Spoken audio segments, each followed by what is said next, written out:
जब मैंने टैरो शुरू किया, रेकी मैंने आई थिंक 2005 में शुरू की थी, और एंजल कार्ड्स वगैरह वो मैंने उससे भी पहले शुरू किए थे।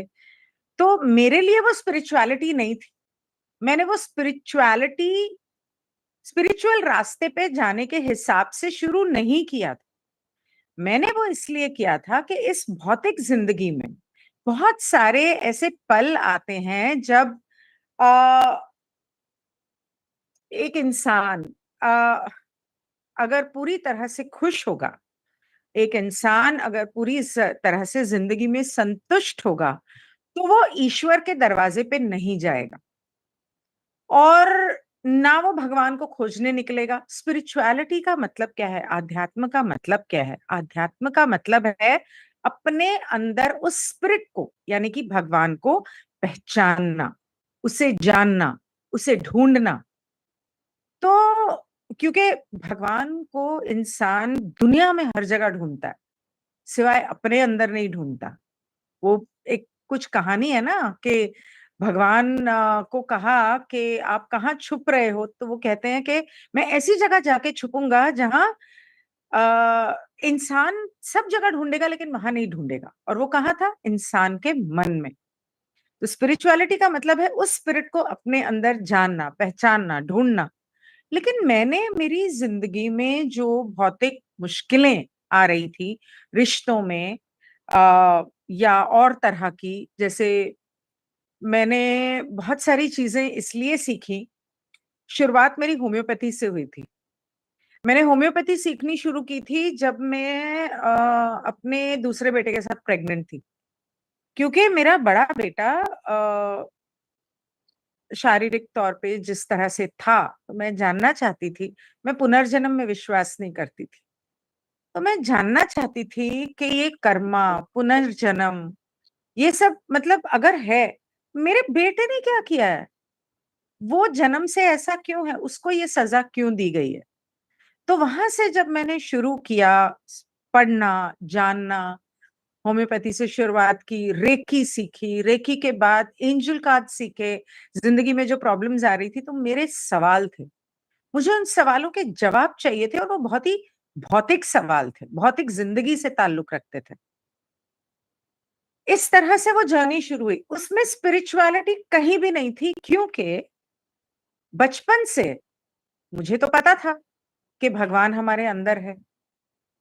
मुझे इसलिए पता था क्योंकि मैं मेरा जन्म जिस परिवार में हुआ, हम लोग अम, एक एक कांग्रेगेशन, मतलब जैसे कहते हैं,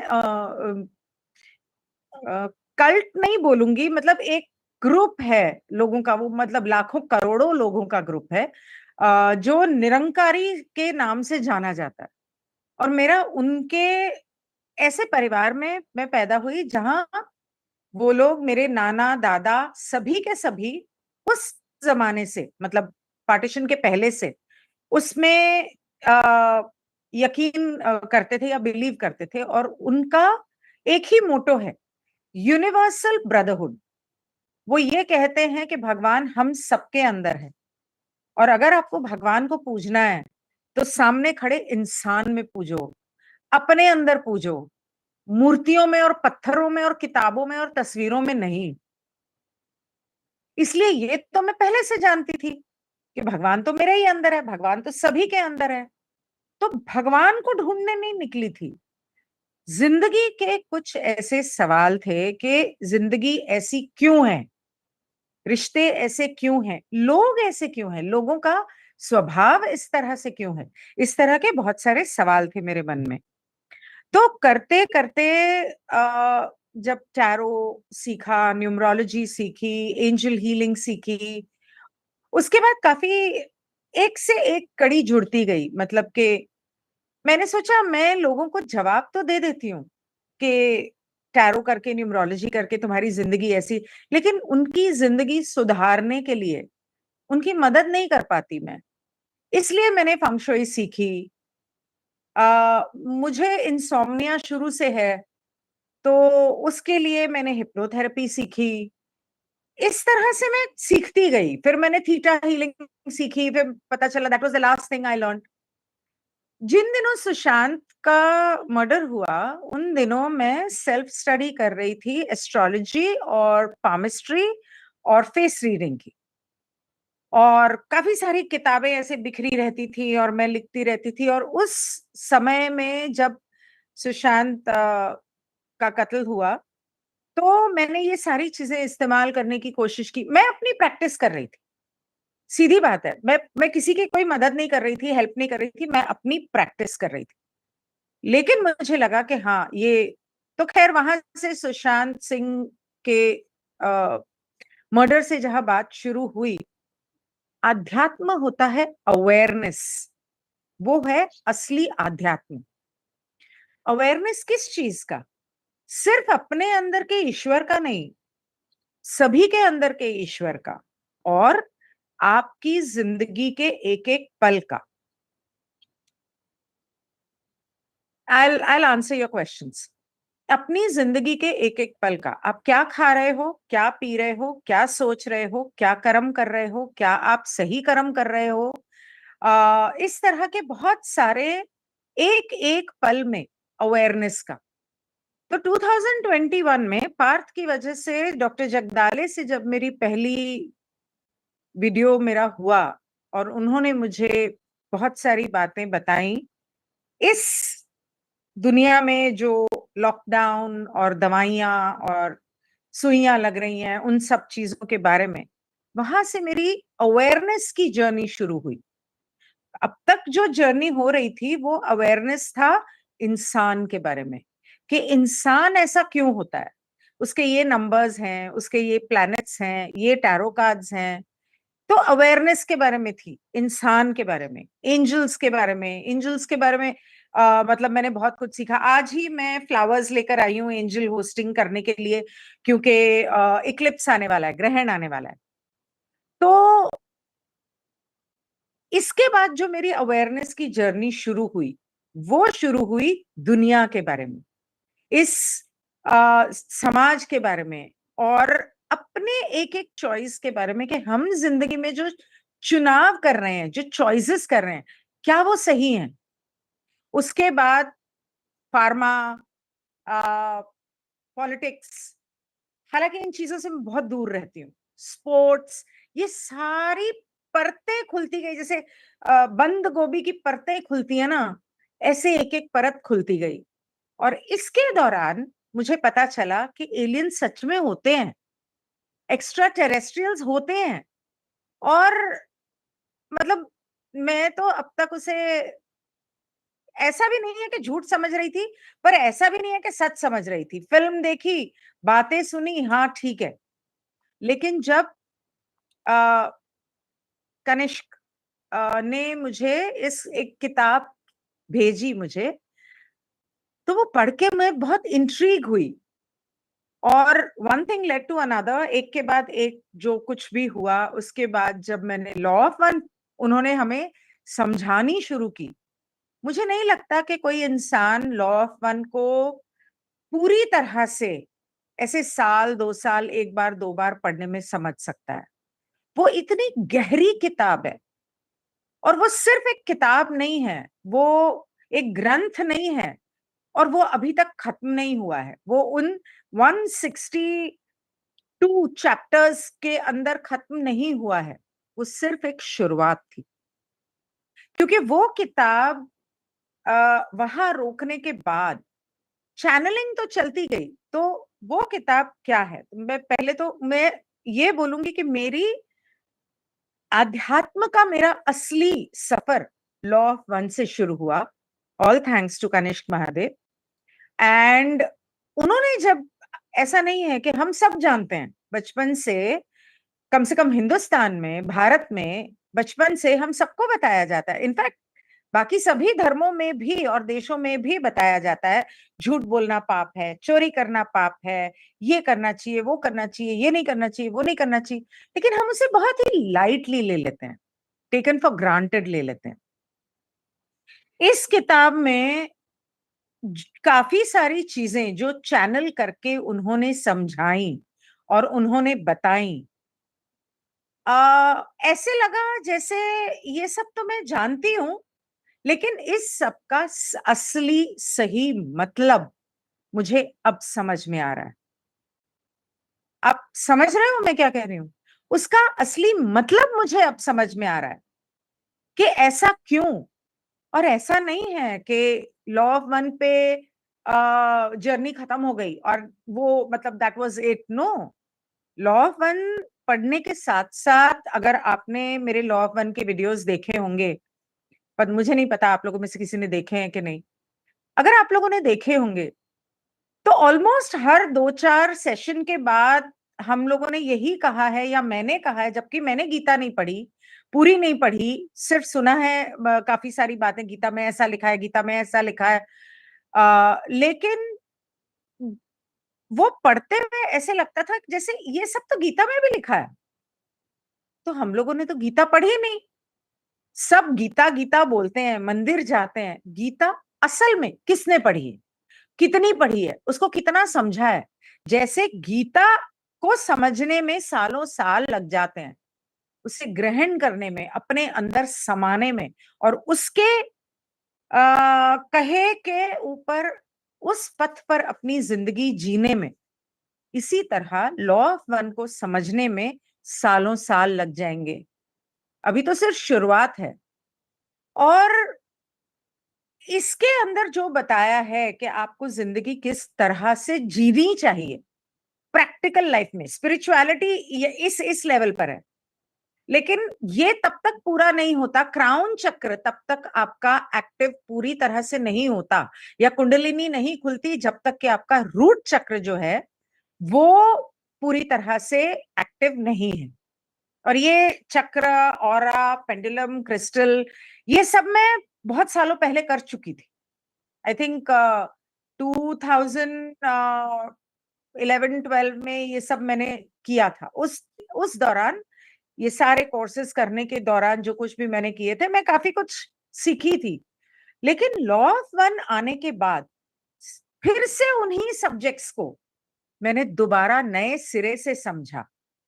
लॉ ऑफ वन आने के बाद मुझे पिरामिड का मतलब समझ में आया कि क्यों इस्तेमाल होता है। लॉ ऑफ वन आने के बाद मुझे जो क्रिस्टल्स मैं बचपन से जमा कर रही थी और मुझे इतने अच्छे लगते थे, उनका मतलब समझ में आया। ये जानती थी कि हाँ, इसका ये नाम है, इस कलर वाले क्रिस्टल का ये नाम है, लेकिन वो होते किस लिए हैं, ये मुझे लॉ ऑफ वन के बाद मैंने पढ़ना शुरू किया, जानना शुरू किया, अपने नॉलेज को बढ़ाने की कोशिश की। और इसके बाद लॉ ऑफ वन पढ़ी। लॉ ऑफ वन मुझे ऐसा लगा कि लॉ ऑफ वन अपने आप में सिर्फ वो एक किताब पूरी नहीं है, सिर्फ उसको समझ लेना काफी नहीं है। तो उस अब लॉ ऑफ वन है टॉप, वो है क्राउन चक्र एक तरह से अगर बोला जाए। लेकिन क्राउन चक्र पे पहुंचने की सीढ़ी नीचे के आपके बाकी के 15-20 छोटे बड़े चक्र हैं। तो वो क्या है, उसके लिए मैंने spiritual laws of the universe की किताब को ट्रांसलेट किया। और मैंने बहुत सारी चीजें, मैक्सिमम चीजें, 99% चीजें जो मैंने अपने चैनल पे की, मैंने लोगों के लिए नहीं की हैं, मैंने अपने लिए की हैं। क्योंकि मैं समझना चाहती थी, क्योंकि मैं पढ़ना चाहती थी, क्योंकि मैं वो ज्ञान चाहती थी। लेकिन मुझे ऐसा लगा, जैसे पा ने, कनिष्क को हम पा कहते हैं, पा ने मुझसे पहले दिन कहा, नहीं नहीं अभी आप यूट्यूब पे मत डालो, पहले आप समझ लो, आप पढ़ लो, उसके बाद लोगों तक पहुंचाना। मैंने कहा टाइम क्यों वेस्ट करना, मैं समझूंगी फिर मैं समझाऊंगी, उससे अच्छा कि आप मेरे साथ बाकी सबको भी समझा दो ना। और जो मैंने पहला सेशन किया, उसका जो रिस्पॉन्स मिला इंटरनेशनली, लोग, मतलब बारिश हो रही थी और सब लोग कह रहे थे कि जिन सवालों का जवाब हम जिंदगी भर सबकॉन्शियसली ढूंढते रहे, ये नहीं कि रोज पूछा है मैं कौन हूं, कहां से आई हूं, क्यों आई हूं, मेरा इस धरती के ऊपर, मेरी जिंदगी में इतने सारे जो जो सवाल हैं वो क्यों हैं, मेरी जिंदगी ऐसे क्यों है, या इस तरह के जो आमतौर पे इंसान के, एक नॉर्मल आम आदमी के सवाल होते हैं मन में, सबका यही एक ही कहना था, मेरी ज़िंदगी भर के सारे सवालों के जवाब मुझे लॉ ऑफ वन में मिले। भई आपने अपनी कुरान या अपनी बाइबल या अपनी गीता नहीं पढ़ी होगी, पढ़ी होती तो आपको वहाँ जवाब मिल जाते। लेकिन वहाँ पर वो क्यों नहीं पढ़ी और वहाँ जवाब क्यों नहीं मिले? क्योंकि उसे पहली बात तो ये लॉ ऑफ वन पढ़ने के बाद हमें पता चला कि उन किताबों में सब में हेर-फेर किया हुआ है। दूसरी बात, उनकी भाषा ऐसी है, उसे इस तरह से बोला गया है या लिखा गया है कि एक आम इंसान को उसे स्टडी करना पड़ेगा। जबकि लॉ ऑफ वन थी इंग्लिश में और वो भी कोई आसान भाषा नहीं थी, ओ बाबा रे! ये पा ना होते तो हम कभी नहीं समझ पाते। लेकिन उसे जिस तरह से उन्होंने हिंदी में साधारण भाषा में समझाया और अपनी समझ के लिए फिर मैंने उदाहरणों के साथ फिर उसे समझा और उसके बाद अभी लॉ ऑफ वन खत्म करने के बाद और भी कई किताबें उसके साथ जो जुड़ी हुई हैं, voices of confederation, saucer speak और फिर चानी प्रोजेक्ट के डॉक्यूमेंट्स और ऐसे सर्पो प्रोजेक्ट इस तरह के काफ़ी सारे डॉक्यूमेंट्स पा ने हमारे साथ किए। उससे हमें ये तो एहसास हुआ क्योंकि वो डॉक्यूमेंट्स जो थे वो डिक्लासिफाइड। इसका मतलब कि वो यूएसए की गवर्नमेंट के डॉक्यूमेंट्स हैं और वो ऑथेंटिक हैं। इससे ये तो पता चला कि दुनिया में एक्स्ट्रा टेरेस्ट्रियल्स हैं। अगर किसी को विश्वास ना हो, तो पा ने बोला चलो ठीक है तुम्हें दिखाते हैं। लेकिन जब हमने फर्स्ट सेशन तो मैंने पा को बिना बताए रिकॉर्ड किया था। लेकिन सेकंड सेशन जो मैंने यूट्यूब पे किया और जो सभी के सर के ऊपर जो बीमिंग हुई है, ऐसे सबका सर क्राउन चक्र एक्टिवेट हुआ है ना और अभी ये बोलते हुए मेरे पूरे रोंगटे खड़े हो रहे हैं। पूरे वाइब्रेशन हो रही है मेरे पैरों से लेके सर तक, राइट साइड पे हो रही है, लेफ्ट में नहीं हो रही है। और उसके बाद पूरा लॉ ऑफ वन जब तक चल रहा था पा के साथ, आधे से ज्यादा लोग टेरेस पे होते थे अपना फोन और हेडफोन लगा के और आसमान में क्राफ्ट ज़ूम ज़ूम जाते थे। इससे बड़ा सबूत क्या चाहिए? और फिर उसके बाद हम लोग 1-2 बार एक्सपेडिशंस पे गए। वहाँ पर जब हमने कॉन्फेडरेशन कॉलिंग मेडिटेशन की, oh my God that is so interesting मुझे इतना मज़ा आता है और इतना अच्छा लगता है। ऐसे लगता है जैसे हम चाहे वो हमारे सामने नहीं है लेकिन उनसे बात कर रहे हैं। और जब पिछले साल हम लोग बिनसर गए थे, कॉन्फेडरेशन कॉलिंग वहाँ पर तो काफ़ी 20 प 25 जने थे। तो वहाँ पर हमें बहुत सारे मैसेजेस मिले। अब उसे आप इंट्यूशन बोलो, उसको आप मैसेजेस बोलो, उसको आप एंजेल्स बोलो, देवदूत बोलो, देवता बोलो, एक से एक कड़ी जुड़ती गई और आज भी सवाल खत्म नहीं हुए हैं। फिर बहुत सारे लोगों ने सवाल किया। अब मोहम्मद और जीसस के बारे में उसमें लॉ ऑफ वन में लिखा था कि वो वांडरर्स हैं। फिर वो वांडरर्स का कॉन्सेप्ट आया। फिर उसके बाद बहुत लोगों ने सवाल किया कि आप उनके ही बारे में बात करते हो, हिंदू धर्म के बारे में बात नहीं करते। तब हुआ क्या कि हमारे ग्रुप की एक मेंबर जो है, जो अमेरिका में रहती हैं, वैशाली, वो एलएल रिसर्च के जहाँ मेडिटेशन होता है, वहाँ गई और उसने एक मेडिटेशन यानी चैनलिंग सेशन अटेंड किया और वहाँ उसने हमारे ग्रुप के बारे में पूछा और उसे कन्फर्मेशन मिला कि हमारे ग्रुप के काफ़ी सारे मेंबर्स वांडरर्स हैं। तब हमें पता चला कि रा लॉ ऑफ वन तो खत्म ही नहीं हुई। ये तो कुओ चैनलिंग के नाम से चली रही थी उसके बाद। तब फिर मैंने लॉ ऑफ वन खत्म होने के बाद और living the law of one ये बताती है कि आपको लॉ ऑफ वन को अपनी जिंदगी में कैसे उतारना है, अपने सभी चक्रों को बैलेंस कैसे करना है, अपने हार्ट चक्र को कैसे खोलना है। जब तक आपका हार्ट चक्र नहीं खुल जाता, आपका थ्रोट नहीं खुलता, तब तक आप क्राउन तक पहुंच नहीं सकते। तो living the law of one में प्रैक्टिकल लाइफ में उसे कैसे जीना है और अपने चक्रों को कैसे बैलेंस करना है, वो बहुत ज़रूरी था। जैसा मैंने कहा कि क्राउन को अगर आपने कुंडलिनी को एक्टिवेट करना है, तो आपका रूट का बेस आपका स्ट्रांग होना बहुत जरूरी है, एक्टिव होना बहुत जरूरी है। तो living the law of one में वो सब हमने सीखा। फिर उसके बाद मैंने कुओ चैनलिंग शुरू की। उसमें पा का तो बहुत ज्यादा साथ नहीं मिला, लेकिन ठीक है। अब तक मुझे इतना समझ में आ गया था कि उसके उसे कैसे पढ़ के हिंदी में ट्रांसलेट करना है। तो कुओ चैनलिंग की भाषा भी आसान थी, लॉ ऑफ वन की तो भाषा ही बड़ी मुश्किल मुश्किल थी।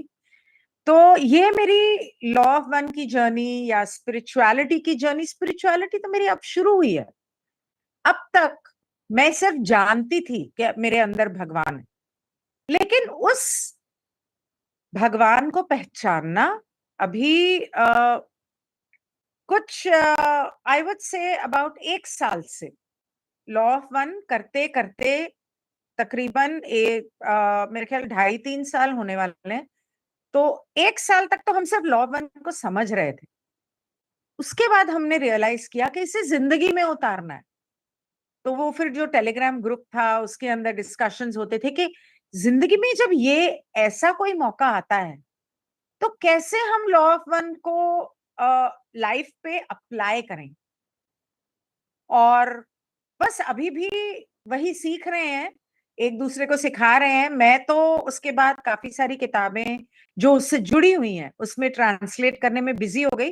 लेकिन ग्रुप के काफी सारे लोग, जैसे वैशाली है, सोनिया है, मीनाक्षी है, मीनल है, वी सैनी, ऐसे अमन, सॉरी डॉक्टर अमन गुप्ता, इस तरह के काफी सारे लोग हैं जो लॉ ऑफ वन में इतनी गहराई से घुस गए हैं, उसे समझ रहे हैं और लोगों को समझा रहे हैं कि मुझे अब टेंशन नहीं है कि मैं 4 दिन ग्रुप नहीं भी देखूं तो मुझे पता है कि लॉ ऑफ वन से रिलेटेड कोई क्वेश्चन आंसर होगा तो मुझसे बेहतर जवाब देंगे। और कई बार तो मुझे उनसे पूछना पड़ता है, क्योंकि मैं उसे बार बार कर नहीं पाई। अभी मैंने उसका दोबारा रिवीजन शुरू ही किया था क्वेश्चन वाइज, क्योंकि पुराने वीडियोस तो बहुत लंबे थे, 2-2 3-3 4-4 घंटे के। तो मैंने शॉर्ट्स बनाने के हिसाब से शुरू ही किया था और फिर मेरा ब्रेन हैमरेज हो गया। तो 4 महीने से तो आई हैव बीन वेरी, 4-5 महीने से वेरी इनएक्टिव। ये लोग ही, वैशाली और ये लोग मुझे बना के वीडियोस भेजते हैं और मैं अपलोड करती हूँ। मेरे को तो अभी डॉक्टर ने बोला है कि ज्यादा स्ट्रेस नहीं लेना है, टेक इट इजी। तो मैं आराम कर रही हूँ। जब कर पाऊंगी तब शुरू करूंगी। So that was my spiritual journey up till now and law.